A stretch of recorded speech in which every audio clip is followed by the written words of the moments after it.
Good morning, dear student. Myself, Vipul Kumar Pareva, assistant professor in zoology, government PG college Dausa. आज का जो हमारा topic है वो है मानव जनसंख्या, शहरीकरण एवं पर्यावरण।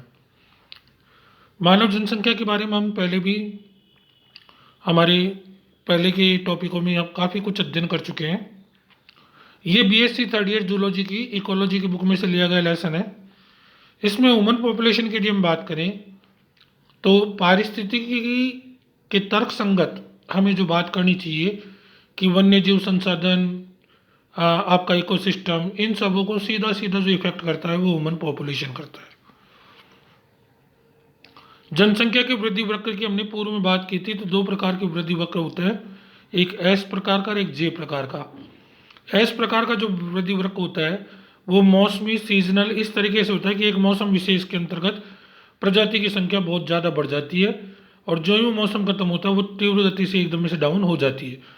जबकि जे आकार का जो वृद्धि वक्र है ये लगातार सतत चलता रहता है। मानव की जनसंख्या जे आकार का वृद्धि वक्र दर्शाती है।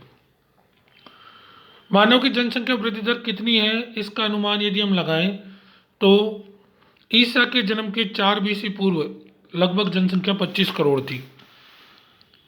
इसे दुगना होकर 50 करोड़ होने में लगभग 160 वर्ष लगे, 1650 वर्ष लगे। पुनः दुगना होने में अर्थात 100 करोड़ होने में मात्र 170 वर्ष लगे।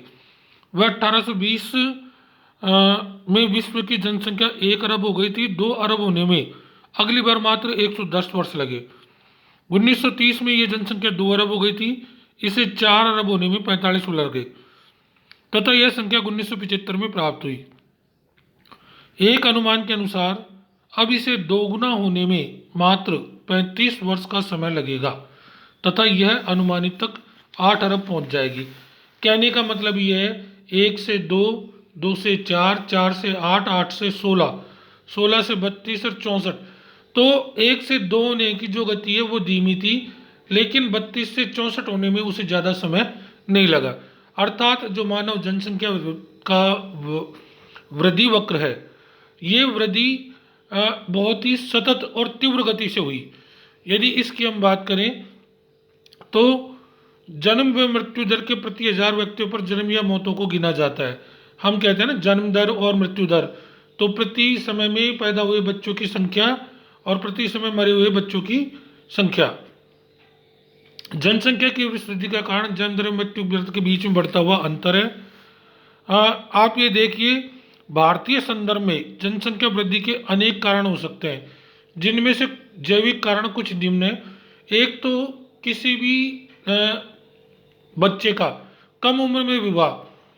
भारतीय संविधान के अनुसार विवाह की जो उम्र है वो महिलाओं की 18 तथा पुरुष की 21 रखी गई है, लेकिन कुरीतियों के फलस्वरूप बाल विवाह प्रथा इत्यादि चलन होने के कारण कम उम्र में बच्चे का विवाह कर दिया जाता है, जिससे वो तीव्र जनसंख्या पैदा करने के लिए एक कारक के रूप में भाग लेता है। इसमें भी 2 कंसेप्ट है, प्रजननशील एवं प्रजनन पूर्व जनसंख्या की मात्रा प्रजनोत्तर जनसंख्या के मुकाबले से अधिक होना। इस प्रभाव को अपन समष्टि में आयु के वितरण तथा आयु पिरामिडों के संदर्भ में पढ़ चुके हैं। जन्म एवं मृत्यु दर में अंतर जिसका विवरण पहले किया जा चुका है।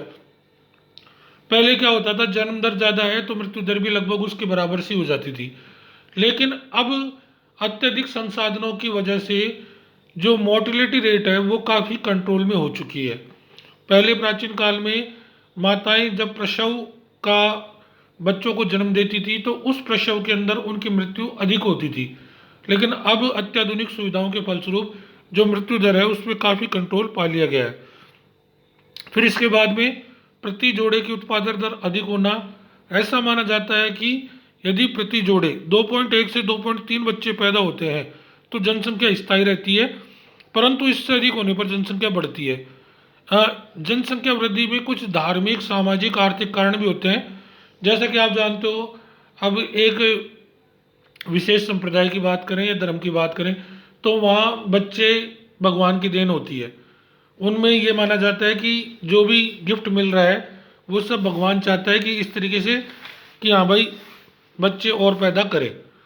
नेक्स्ट है जनसंख्या वृद्धि एक भावी अनुमान। यदि यह गति इतनी ही तीव्र रहेगी तो इसे जनसंख्या विस्फोट या पॉपुलेशन एक्सप्लोजन के नाम से भी जाना जाता है। कुछ लोग इसे ओवर पॉपुलेशन नाम देते हैं। जनसंख्या वृद्धि के एक्सेस ग्रोथ तब कहा जाता है जब आवास की धारण क्षमता से जनसंख्या अधिक हो जाती है। फॉर एग्जाम्पल के लिए एक स्थान के प्राकृतिक संसाधन यदि 100 व्यक्तियों के लिए काफ़ी है परंतु वहाँ 100 की जगह 110 लोग आ जाते हैं तो इसे ओवर पॉपुलेशन कहते हैं। विश्व जनसंख्या वृद्धि की दृष्टि से एक अत्यंत विविध स्थान है। जनसंख्या वृद्धि को समझने के लिए निम्न आंकड़ों या डाटा पर ध्यान दिया जाता है। पहला है वृद्धि दर। प्रति दशक, क्योंकि हर वर्ष लोगों को गिनना कठिन होता है तो जो वृद्धि दर की काउंटिंग होती है वो 10 साल में एक बार होती है। फिर इसमें जन्म दर से हम पता लगा सकते हैं, मृत्यु दर से लगा सकते हैं, फर्टिलिटी रेट क्या है, जनरेशन टाइम क्या है, माइग्रेशन क्या है। इसके अतिरिक्त यह तय करने के लिए कि जनसंख्या अधिक है या कम है, हम इसे निम्न पैमानों पर ही ध्यान रखना होगा। एक पॉपुलेशन की डेंसिटी कितनी है, कितने वर्ग गज में कितने लोग रह रहे हैं, उससे हम उसका जनसंख्या घनत्व पता कर सकते हैं। सेकंड है उसमें उपलब्ध संसाधनों के आधार पर, क्योंकि सामान्यतः घनत्व जो संसाधनों का एक प्रत्यक्ष पैमाना होता है, साधन किसी हद तक क्षेत्रफल पर आधारित होता है। यदि मानव जनसंख्या के विषय में हम बात करें तो भावी अनुमान कुछ इस प्रकार से होगा कि 2069 तक 9 अरब हो जाने की अनुमान लगा रखा है। 2000 से 2005 के बीच प्रति वर्ष 7.5 करोड़ जनसंख्या वृद्धि होती है, जिसके 2050 तक 3.4 करोड़ प्रतिवर्ष हो जाने की संभावनाएं है।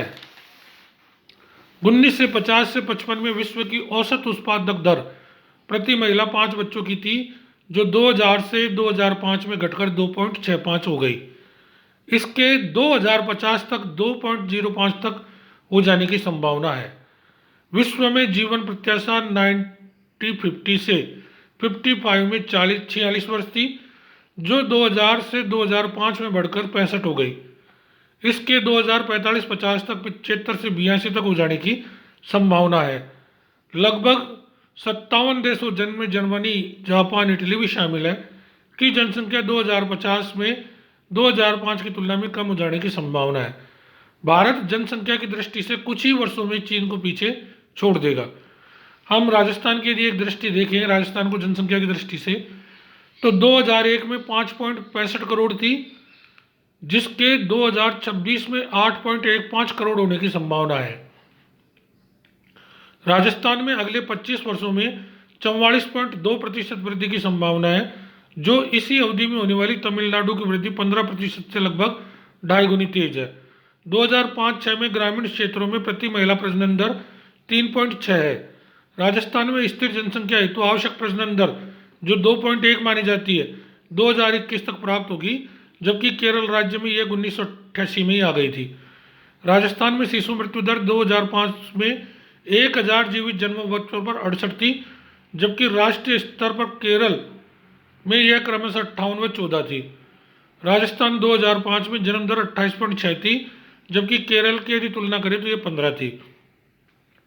अब यदि जनसंख्या बढ़ रही है तो उससे हमारे संसाधनों पर क्या प्रभाव पड़ेगा वो देखिए। सबसे पहला है स्वच्छ जल। स्वच्छ जल कल हमारे अध्याय में हमने बात की थी।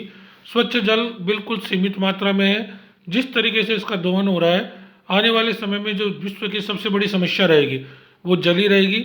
अब यदि जनसंख्या इसी तरीके से बढ़ती रही तो एक दिन वो दूर नहीं जब देश पानी के लिए त्राही त्राही करेगा। इजराइल व सिंगापुर को प्रति घन मीटर अर्थात 1000 लीटर के लिए लगभग 20 रुपये लागत लगानी पड़ रही है। अधिकांश देश समुद्री जल से पानी की समस्या हल करने की योजना रखते हैं। ऐसे पानी के शुद्धिकरण के उपरांत कुछ नमकीन पानी या ब्राइन व्यर्थ के रूप में बच जाता है। इस पानी को कहाँ छोड़ा जाए, यह भी एक चिंता का विषय है। अब एक नवीन टेक्निक डेवलप हुई है, मैं आपको बताऊं इसके बारे में। विश्व में जो समुद्र का खारा पानी है, इसको विभिन्न प्रकार के फिल्टरों से गुजार कर इसको प्रोसेस कर कर पीने लायक बनाया जा रहा है, आरओ के इक्विवेलेंट।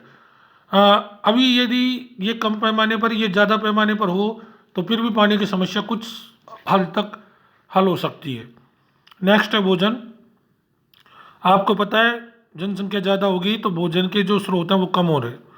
अधिकांश भविष्य शास्त्री, योजनाकार, अर्थशास्त्री मानते हैं गरीबी व भुखमरी या कुपोषण का कारण जनसंख्या की अधिकता नहीं वरन कुप्रबंधन व गलत नीति है, जिसके चलते ये परिस्थितियाँ उत्पन्न होती है।